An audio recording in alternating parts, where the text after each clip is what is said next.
Well, hello there, and welcome to A Film a Day with me, Jordan Woodley. And today, I finally get to discuss another gallows walk film. I'm deciding to coin this as a phrase for films that I apparently seem to want to keep coming back to, that almost have the sole function of wanting to destroy my spirit in some capacity. Because Manchester by the Sea is a film that is comprised of depression, misery, grief, self-hatred, depression, and then it's over. And so it's definitely in the category of films where, you watch it and it almost telegraphs the fact that it's not going to be a happy film from the off. It's a kind of film that creates an atmosphere that immediately wants to present you that sense of, this film doesn't start in a happy place. The story you're going to go on is not a joyous one, and there's a very, very slim chance it's going to end happily. I mean, I don't think it's quite in the category of trauma films that I've sort of categorised as films that I think are beautiful and profound and I will never watch again. So, Grave with the Fireflies, Requiem for a Dream. But it's more in the style of something like Pieces of a Woman, or the actual prime example of the gallows film, literally, with A Dancer in the Dark, where I do genuinely think there's some great filmmaking, and I do genuinely think there are moments where you go, oh wow, this really shows a depth of direction and performance that requires delicacy and yet a strong ability. But it is not a fun film. It's not a film which people... when someone says to me, oh, what can I watch? What's a fun watch? What's something that can, inspire me or make me think? This is not one of those. This is one of those films that only a tortured masochist like me would ever choose to watch, because it's difficult, because it's not fun. It's not joyous. It's very much a depiction of suffering and how people live with suffering. I mean, as I say, so it follows Casey Affleck, who plays a guy who, from the off, he's a sort of janitor in Boston. He works he lives in this basement, one-bedroomed apartment and manages, all of the building. And you can tell that he is not a happy man. He doesn't connect to people. He isolates himself. He barely communicates. And there's something not right with him. You then learn that his brother has died, and he has to go and deal with his brother's affairs, so he goes. And one of those affairs is the fact that his brother has a teenage son, and the system is deciding what to do with him according to his brother's will.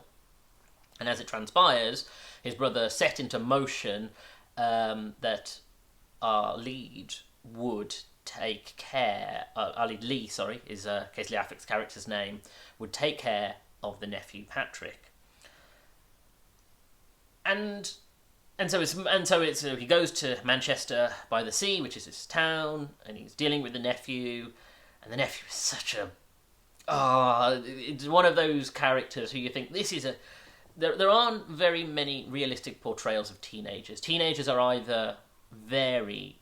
They suffer from the same problem as writing children, where they either sound like adults, or what adults think teenagers are, or in the worst case, they sound like children who sort of have a bit more sort of awareness of things like sex and drugs, but they don't, there's something quite naive about it.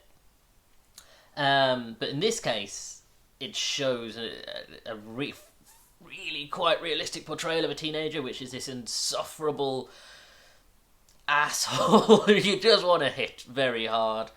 And the reason that he is the way he is, it's suggested, is because he has gone through a difficult life. Everyone in this film has gone through a difficult life, seemingly.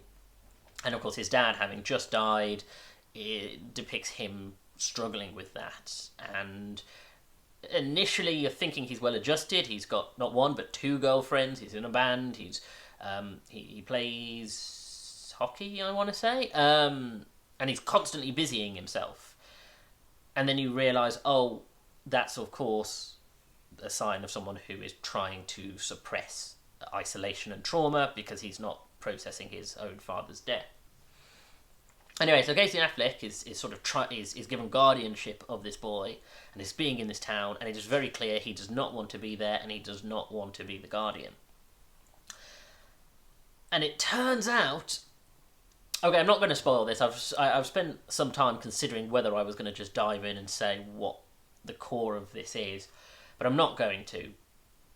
I will mention that, so in the first act, as well as the current timeline, you flash back to Casey Affleck's character Lee with a wife and 3 children, and he seems a much more normal, well-adjusted guy who's just, he's got friends and he's got a normal life and he seems perfectly happy and jovial.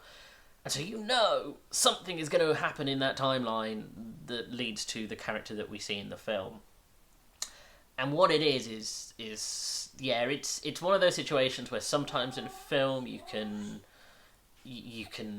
sort of play up how something is, and you can kind of go, it's not as bad as Jordan says, or it is bad, but I've sort of emotionally I was prepared for it. Nope, this is pretty bad. This one is one of those cases where this is a film that is the core of what drives or has broken Lee is genuinely horrifying, and you kind of go, oh wow, huh. And so the rest of the film is just dealing with that, and it's a very realist drama. It's very just people doing stuff. It almost is a demonstration of the mundanity of depression and grief, where it's just people just trying to hold themselves together even though they're being buried alive in their own misery. And so you've got these two trying to live together, trying to live in this town where people know about this event that happened to Lee, and it's just so grey, and even the sort of palette of it is this grey.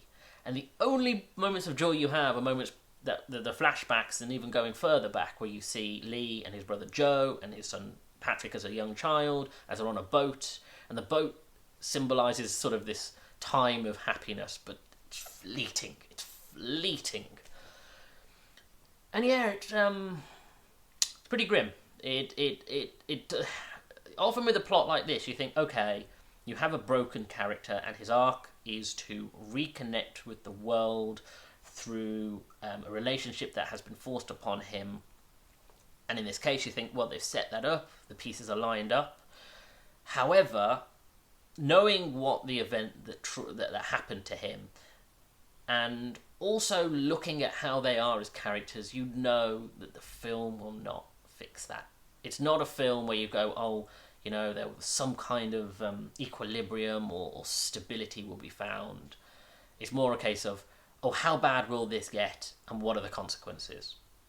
And again, that's something I won't spoil, because, as I say, this film is very good at playing it down.